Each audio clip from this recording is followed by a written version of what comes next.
Hello everyone. आज की इस वीडियो में हम देखेंगे कि item analysis, test preparation, administration और एनालिसिस होता क्या है।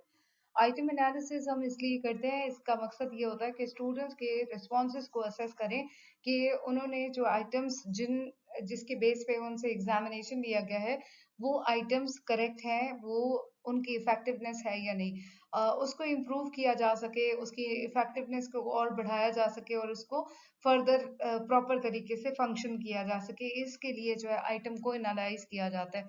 टेस्ट आइटम्स जब भी हम एनालाइज करते हैं तो वो क्वांटिटेटिव एनालिसिस ज्यादातर करते हैं और उसमें हम आइटम की डिफिकल्टी देखते हैं। आइटम्स वो होते हैं जो आपको कोई एमसीक्यूज बनाते हैं, तो एमसीक्यूज में जो स्टेम होता है, जो उसका जिस पे हम क्वेश्चंस कह सकते हैं, उसको आइटम कहा जाता है। और उस पूरे आइटम में हम एनालाइज करते हैं कि हमारे जो ऑप्शंस हैं वो किस तरह के हैं, उनको कैसे बनाया जा सकता है।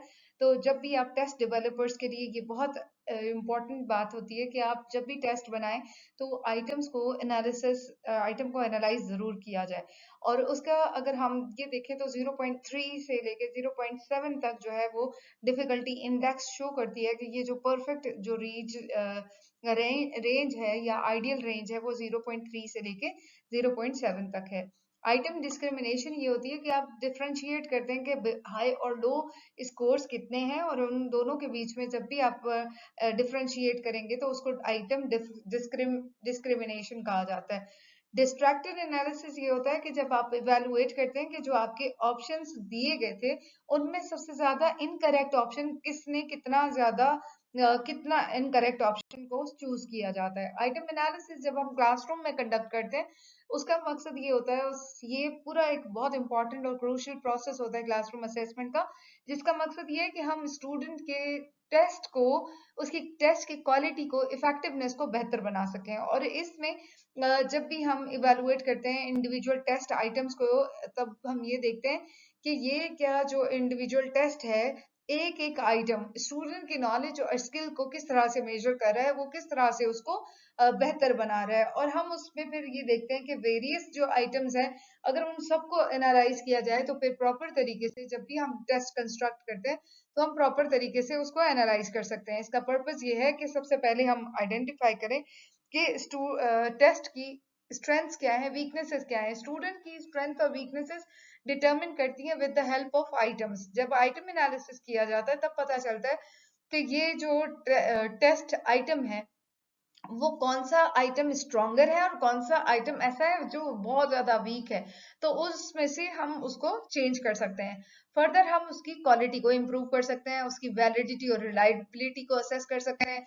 उसके लिए उसको बढ़ाने के लिए भी हम टेस्ट आइटम को एनालाइज करते हैं। टेस्ट आइटम को एनालाइज इसलिए भी करते हैं ताकि हम उससे इंस्ट्रक्शन ले सकें, गाइडेंस ले सकें, और उसी के बेस पे फीडबैक हमें मिलेगा और हम प्रॉपर तरीके से अपनी जो इंस्ट्रक्शनल प्रैक्टिसेस हैं उनको बेहतर बना सकते हैं। डिस्ट्रैक्टिव एनालिसिस ये होते हैं कि जैसे कि अगर हम एमसीक्यूज टेस्ट बना रहे हैं, उस एमसीक्यूज टेस्ट पे जब भी हम एनालाइज करते हैं तो हम ये देखते हैं कि एक तो हमारा आंसर होता है, ऑप्शन होता है, तीन जो डिस्ट्रैक्टर्स ये दिए जाते हैं, तीन जो ऑप्शंस दिए जाते हैं, उनमें से सबसे ज्यादा इफेक्टिवली जिसकी इनकरेक्ट ऑप्शंस को इन मल्टीपल चॉइस क्वेश्चन में चेक किया जाता है कि वो कौन सा ऐसा है जिसके बहुत ज्यादा इनकरेक्ट ऑप्शंस जो है वो सिलेक्ट किया जाता है। वो करेक्ट ऑप्शन नहीं होता, वो आंसर नहीं होता, लेकिन ज्यादातर स्टूडेंट्स उसी को ही असेस करते हैं, उसी को ही सिलेक्ट करते हैं। तो गुड डिस्ट्रैक्टर कौन सा है, फंक्शनल डिस्ट्रैक्टर कौन सा है, नॉन फंक्शनल डिस्ट्रैक्टर कौन सा है। गुड डिस्ट्रैक्टर वो होता है जो स्टूडेंट्स को डिस्ट्रैक्ट करता है टुवर्ड्स करेक्ट आंसर। तो अगर आप स्टूडेंट्स को अट्रैक्ट करना चाह रहे हैं कि वो करेक्ट आंसर पे अट्रैक्ट हो जाते हैं, तो इस तरह से आप गुड डिस्ट्रैक्टर बना सकते हैं। एनालिसिस ये होता है कि आप फ्रीक्वेंटली रिव्यू करते हैं अपने टेस्ट आइटम्स को, फ्रीक्वेंटली देखते हैं कि उस डिस्ट्रैक्टर को जो चूज किया गया है वो किस तरह से चूज किया गया है, और हम उसको कौन सा स्ट्रॉन्गर कंपोनेंट है और कौन सा जो है वो वीकर आइटम है।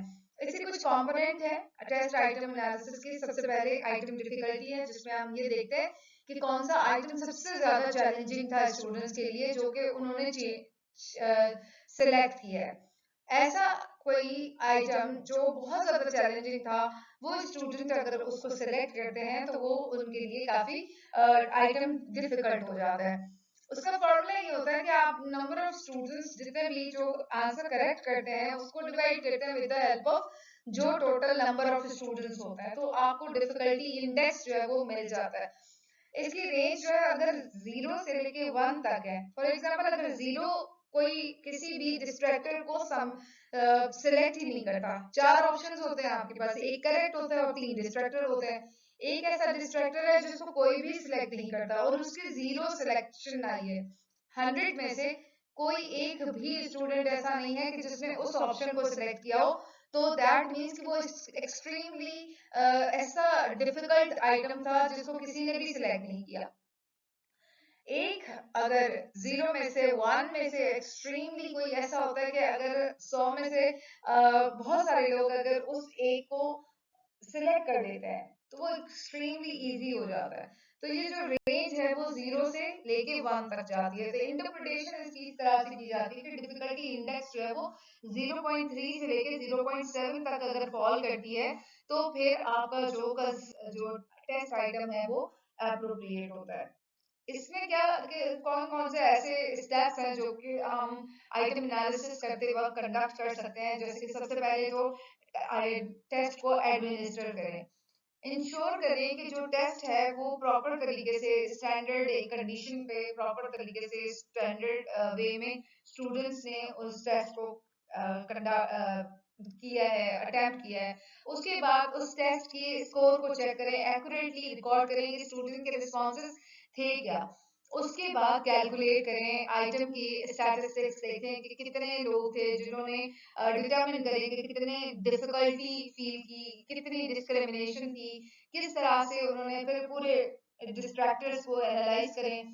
उसके बेस पे एनालाइज करके इंटरप्रेट करें रिजल्ट्स को और आप बताएं, आप आइडेंटिफाई करें कि कौन सा ऐसा आइटम था जो कि जिसको रिवीजन की बहुत जरूरत है, जो कि इतना इजी था जिसको कोई सिलेक्ट नहीं कर रहा था, जिसको जिसको सबने छोड़ दिया, दैट मीन्स कि वो बहुत ज्यादा इजी था तो उसकी कोई डिस्ट्रैक्शन की चांस नहीं आई। फिर रिवाइज करें टेस्ट को ताकि आपको पता चल सके कि आप किस तरह से टेस्ट की क्वालिटी को फर्दर इम्प्रूव कर सकते हैं। Then practical application of test item analysis ये है कि आप फॉर्मेटिव असेसमेंट करते हैं, कंटिन्यूअसली स्टूडेंट्स का फीडबैक देखें और उसमें टीचिंग और लर्निंग प्रोग्रेस को मॉनिटर करें। सुमेटिव अगर हम टेस्ट आइटम की एनालाइज करते हैं तो सुमेटिव एट द एंड जब आप बच्चे को फाइनल जो परफॉर्मेंस के बेस पे चेक करते हैं, एवेलुएट करते हैं, वहां पे देखें कि उन्होंने किस तरह से परफॉर्मेंस दिखाई है और उसको रिव्यू करें, रिफ्लेक्ट करें। और या फिर आपके पास जो आइटम बैंक पड़ा हुआ होता है जिसमें से जैसे कि 100 क्वेश्चंस पड़े हुए हैं, अभी आपने 100 में से 20 क्वेश्चंस दिए हैं, उसके बाद आप 20 बाद में देंगे, तो वो जो आइटम बैंक पड़ा हुआ होता है उस रिपोजिटरी में हाई क्वालिटी के टेस्ट आइटम्स होने चाहिए जो कि रोटेशन में आते रहें। आइटम डिफिकल्टी अगर कैलकुलेट करना चाहते हैं तो फॉर एग्जांपल 50 में से 30 स्टूडेंट्स ने अगर आंसर करेक्ट दिया, दैट मींस कि 0.6 जो उसकी जो डिफिकल्टी इंडेक्स वो शो करता है। आप डिवाइड करते हैं 30 स्टूडेंट को आउट ऑफ टोटल जो 30 स्टूडेंट्स ने करेक्ट आंसर दिया है उसको टोटल स्टूडेंट्स के साथ डिवाइड करते हैं तो 0.6 आपको जो है डिफिकल्टी लेवल मिल जाता है। आइटम डिस्क्रिमिनेशन कैलकुलेशन ये कि आप इस तरह से कैलकुलेट करें कि हाई ग्रुप में से 25% ऐसे स्टूडेंट्स थे जिन्होंने 9 आंसर करेक्ट दिए 10 में से, और बॉटम स्टूडेंट्स में से अगर आप देखें तो जिसको हम लो ग्रुप कहते हैं उसमें 10 में से सिर्फ 4 स्टूडेंट्स ऐसे थे जिन्होंने आंसर करेक्ट दिए हैं। तो डिस्क्रिमिनेशन इंडेक्स अगर हम देखें लोअर टू हाई तो हमारे पास 0.5 आ जाती है। डिस्ट्रैक्टर एनालिसिस ये है कि जो 3 डिस्ट्रैक्टर आपको दिए गए हैं आंसर के अलावा वो कितने इफेक्टिव हैं, क्या उनको रिव्यू करें, उनको देखें कि जो चॉइसेस उसमें बनाई गई हैं वो कितना प्रॉपर तरीके से फंक्शन कर रही हैं। और उसका बेनिफिट ये होता है कि जब आप आइटम एनालिसिस करते हैं तो आपका जो टेस्ट है वो बायस से फ्री फ्रॉम बायस होता है, वो अनबायस्ड हो जाता है और वो हर एक के लिए एक फेयरनेस और ट्रांसपेरेंसी भी मिल जाती है। वैलिडिटी, उसकी रिलायबिलिटी इंश्योर हो जाती है, कॉन्स्टेंटली आपको सेम रिजल्ट्स मिलते हैं, स्टूडेंट की लर्निंग बहुत ज्यादा इंप्रूव होती है क्योंकि स्टूडेंट उस कॉन्सेप्ट को प्रॉपर तरीके से समझते हैं, अंडरस्टैंड करते हैं और उसके बाद जो है वो अटेम्प्ट करते हैं। कुछ चैलेंजेस होते हैं आइटम एनालिसिस में, ये टाइम बहुत कंज्यूमिंग होता है कि आप जब एक पेपर बनाने जा रहे हैं, एमसीक्यूज टेस्ट बनाने जा रहे हैं, तो उन एमसीक्यूज टेस्ट में आप फिर एनालाइज करते हैं कितने स्टूडेंट ने इस आंसर को करेक्ट किया है और कितने स्टूडेंट ने इन आंसर्स को करेक्ट नहीं किया, तो उसकी डिफिकल्टी इंडेक्स आप इंश्योर करते हैं, टाइम लगता है, एफर्ट बहुत ज्यादा होती है, डाटा इंटरप्रेट करना बहुत डिफिकल्ट हो जाता है कि करेक्टली स्टैटिस्टिक्स आप नहीं लगा पाते तो भी इसमें प्रॉब्लम्स आ सकते हैं। इसमें एक्सपर्ट हैंड आपको रिक्वायर्ड होता है डाटा को या टेस्ट आइटम को एनालाइज करने के लिए। बहुत रिसोर्स इंटेंसिव होता है क्योंकि आपको स्पेशलाइज्ड सॉफ्टवेयर या टूल्स की भी जरूरत पड़ सकती है। और अगर हम इसके कंक्लूजन में देखें तो जब भी हम टेस्ट एनालाइज करते हैं तो इसकी एजुकेटर्स को इसलिए जरूरत पड़ती है कि हम इफेक्टिव मैनर में असेसमेंट और फेयर असेसमेंट जो है वो एग्जामिनेशन सिस्टम जो है वो कंडक्ट कर सके, जिसमें हम डिस्क्रिमिनेशन, आइटम डिफिकल्टी और डिस्ट्रैक्टर को की इफेक्टिवनेस को देख सकें, ताकि हम प्रॉपर तरीके से स्टूडेंट्स की जो परफॉर्मेंस है जो उसको बेहतर बना सकें, और जो टीचर्स की या गाइड की जो आपके ट्यूटर्स होते हैं उनके भी इंस्ट्रक्शनल डिसीजंस जो है वो प्रॉपर तरीके से कर सकें। Thank you so much for watching this.